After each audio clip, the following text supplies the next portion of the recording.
இந்த உலகத்தில் நாம் வந்து பார்த்துட்டோம்னா ஒவ்வொருவரும் ஒவ்வொரு மதத்தை சார்ந்தும் இறைவனை வந்து நம்ம வணங்கிட்டு இருப்போம். ஆனால் இந்த உலகத்தில் பொதுவாக வந்து இறைவன் அப்படிங்கிறது யார், அவனை வந்து நம்ம எப்படி பார்க்கலாம் அப்படின்ட்டு வள்ளுவர் பிறந்தகை சொல்றாரு. பார்த்தீங்கன்னா, முறை செய்து காப்பாற்றும் மன்னவன் மக்கட்கு இறை என்று வைக்கப்படும் அப்படின்னா, மக்களுக்கு வந்து எவன் ஒருத்தர் வந்து உதவியா இருக்கானோ, நீதி தவறாமல், பொய் பேசாமல், புறம் பேசாமல், அறம் தவறாமல் எவன் ஒருத்தன் வந்து தன்னுடைய வாழ்க்கையை அமைச்சிக்கிட்டு மக்களுக்கு பயனுள்ள வகையில வந்து அவன் இருக்கானோ, அந்த மனிதனை வந்து இந்த நம்ம மக்கள் வந்து என்னவா நினைப்பாங்க அப்படின்னா, இறைவனா நினைச்சு அவங்கள வந்து வணங்குவாங்களாம், இறைவனா வந்து நினைப்பாங்களாம்.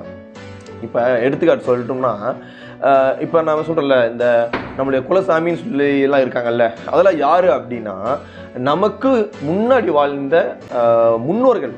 அவங்கள இப்போ வந்து நம்மளுடைய குலசாமின்னு ஒவ்வொருத்தரும் நம்ம